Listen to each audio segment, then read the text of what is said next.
जुल्म की इंतहा।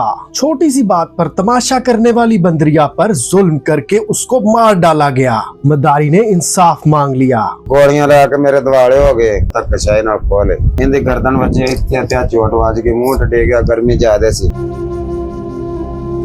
नासिर साहब बताइएगा, कितने साल से आपके पास थी और किस तरह ये वाकया पेश आया, कैसे मरी? ਇਹ ਛੋਟੇ ਜਿਹੇ ਲਾਲਾ ਮੇਰੇ ਕੋਲ ਸੀ, ਅੱਗੇ ਮੇਰੇ ਤੋਂ ਕੇਸ ਹੋਇਆ ਸੀਗਾ, 3 ਮੇਰੀਆਂ ਚੋਰੀ ਚ ਕੀ ਗਈ। अच्छा, ਚੋਰੀ ਤੋਂ ਬਾਅਦ ਇੰਨੇ ਸਾਲਾਂ ਬਾਅਦ ਦੁਬਾਰਾ 3.5 ਸਾਲ ਹੋ ਗਏ ਮੇਰੇ ਕੋਲ ਆਈ ਨੂੰ। ਇਹਨੂੰ ਫਿਰ ਕਹਿੰਦੇ ਬੱਚੇ ਮੈਂ ਬਾਹਰ ਲਾਏ ਹੋਏ ਸੀ, ਬੰਦਿਆਂ ਕੋਲੇ ਬੱਚੇ ਸੀ, ਬੰਦੇ ਵੇਚ ਕੇ ਗਾਂ ਬੇਈਮਾਨ ਹੋ ਜਾਂਦੇ ਸੀ, ਮੈਂ ਫਿਰ ਪੈਸੇ ਭਰ ਕੇ ਆਪਣੀ ਵਾਪਸ ਕਰ ਲੈਂਦਾ ਸੀ। अच्छा। ਇਹਨਾਂ ਦੇ 2 ਬੇਟੇ ਮੇਰੇ ਕੋਲ ਖੋਏ ਗਏ, ਇੱਕ ਬੇਟੀ ਸੀ ਤੇ ਇੱਕ ਬੇਟਾ ਸੀ। ਇਹ ਪਿੱਛੋਂ ਦਾ ਪਤਾ ਨਹੀਂ ਜੀ, ਇਹਦੇ ਜੇ ਕਹਿੰਦੇ ਤੇ ਝੂਠ ਮਾਰਦੇ ਫਿਰ ਵੀ ਪੈਸੇ ਲੈਣ ਦੀ ਬਜਾਏ। ਇਹ ਮੇਰਾ ਹੁਣ 14-15 ਲੱਖ ਦਾ ਮਾਲ ਸੀ। ਇੱਕ ਬਾਂਦਰ ਦੀ ਕਿੰਨੀ ਕੀਮਤ ਹੈ?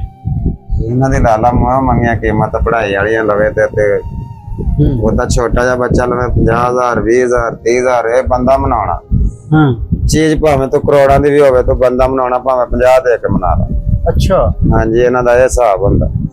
ਇਹ ਹਰ ਗੱਲ ਕਿਸੇ ਦੀ ਗੱਲ ਨਹੀਂ ਮੰਨਦੀਆਂ। ਹਰ ਗੱਲ ਕਿਸੇ ਦੀ ਨਹੀਂ ਮੰਨਦੀਆਂ। ਜਦੋਂ ਇਹਨਾਂ ਨੇ ਪੜੀਆਂ ਹੋਈਆਂ ਨੇ ਤੇਰੇ ਕੋਲੇ ਆਉਣਾ ਨਾ, ਤੈਨੂੰ ਇਹਨਾਂ ਨੇ ਫਕੀਰ ਕਰ ਦੇਣਾ। ਜਿਹੜੀਆਂ ਮੰਗਣ ਵਾਲੀਆਂ ਹੁੰਦੀਆਂ ਨਾ, ਉਹ ਫਿਰ ਹੋਰ ਗੈਰ ਬੰਦੇ ਨੂੰ ਰੱਸੀ ਨਹੀਂ ਫੜਾਉਂਦੀਆਂ, ਨਾ ਭੈਣ ਨੂੰ ਛੱਡੇ, ਨਾ ਭਰਾ ਨੂੰ ਛੱਡੇ, ਨਾ ਮਾਂ ਨੂੰ ਛੱਡੇ। ਮੈਂ ਆਪਣੇ ਬੱਚਿਆਂ ਦਾ ਇਸਤਕਬਾਲ ਬਣਾਉਂਦਾ ਸੀ ਕਿ ਮੈਂ ਭਾਵੇਂ ਜੋ ਮਰਜ਼ੀ ਵੀ ਕਰਾਂ, ਕਿ ਆਪਣੇ ਬੱਚਿਆਂ ਦਾ ਇਸਤਕਬਾਲ ਕਰੂੰਗਾ, ਰੋਟੀ ਕਮਾ ਕੇ ਦਊਂਗਾ ਇਹਨਾਂ ਨੂੰ ਹੱਕ ਹਲਾਲ ਦੀ, ਮੁਦਾਰੀ ਕਰਕੇ ਦੇਵਾਂ, ਭਾਵੇਂ ਇਹਨਾਂ ਨੂੰ ਵੈਸੇ ਸ਼ੌਂਕ ਨਾ ਰੱਖਾਂ।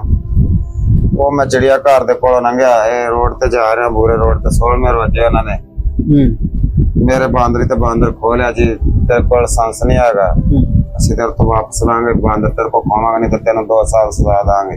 ਅੱਛਾ। ਮਰੀਮ ਨਵਾਜ਼ ਦਾ ਹੁਕਮ ਆ।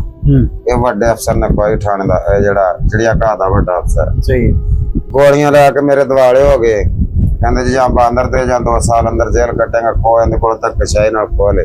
ਇਹਨਾਂ ਨੇ ਮੈਨੂੰ ਕੁੱਟ ਕੇ ਧੱਕੇਸ਼ਾਹੀ ਕਰਕੇ ਚਿੜੀਆ ਘਰ ਦੇ ਵਿੱਚ ਲਗਾਏ।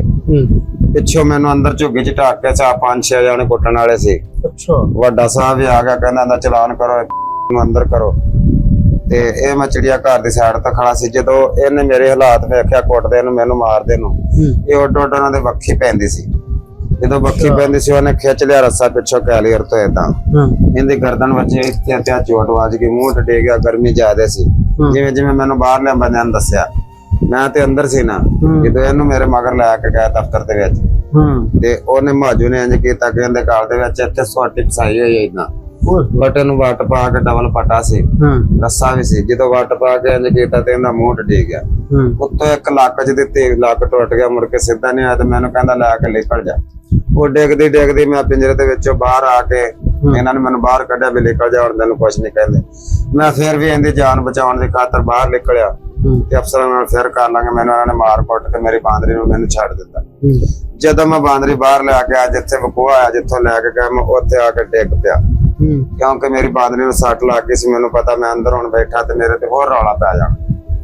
ਤੇ ਇਹਨਾਂ ਨੇ ਫਿਰ ਮੇਰੇ ਤੇ ਉਲਟ ਪਾ ਕੇ ਹੁਣ ਕਹਿੰਦੇ ਜੀ ਅਸੀਂ ਤੈਨੂੰ ਬਾਂਦਰੀ ਤੇ ਬਾਂਦਰ ਦਿੰਨੇ, ਤੂੰ ਕਹ ਸਾਡੇ ਕੋਲ ਮਰੀ, ਇਹ ਵੀ ਤੂੰ ਕਹ ਮੇਰੇ ਕੋਲ ਮਰੀ, ਤੁਹਾਡੇ ਕੋਲ ਨਹੀਂ ਮਰੀ। ਚੋਟਾਂ ਤੇ ਉਦੋਂ ਵੱਜ ਗਈਆਂ, मौत तो बाहर ही आके होनी सी ना। कि ये जो बंदा कल आया है, ये ऑलरेडी हमारा ये मुलज़म था। इससे हमने 2 जो थे बंदर हमने कब्ज़ा में लिए थे, और इससे पहले जो है ये मार्च का वाक़या है, तो उसकी हमने इसके ख़िलाफ़ जो है वो पूरी इंक्वायरी की थी। और उसके बाद जो है ये बंदा आए रोज़ आया रहता था इधर के, मुझसे जो है ये बंदर चेंज कर लो, कभी कहता मुझे दे दो, ये आपके इल्ज़ाम लगा दूँगा, मैं ये कर दूँगा। तो हमने जब कार्रवाई की तो हमें पता चला कि इसका जो बंदर है वो बीमार है, बंदरिया जो है उस पर जो खारिश वगैरह के निशानात हैं, तो वो हमें जब ज़ाहिर हुए तो हमने जो था इसके ख़िलाफ़ कार्रवाई की, चलान किया। और हमने ये हमें कहता रहा कि ये आप चेंज कर लो, वो दे दो, क्योंकि हम जो है इसके साथ वो चेंज नहीं कर सकते थे।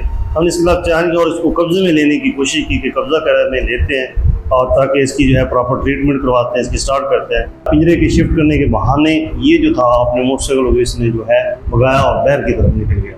ठीक है। और ये आप CCTV में जो है हमने प्रोवाइड किया, उसमें देख सकते हैं यहाँ से ये बंदा जिंदा सलामत अपना जो है वो बंदर लेके जा रहा है। ठीक है। उसके बाद पता नहीं बीमारी की वजह से ये मरा है या इसका जो है ये इसने खुद मारा है, ये कि रिपोर्ट आने पे ही हमें पता चलेगा, क्योंकि पोस्टमार्टम जो रिपोर्ट है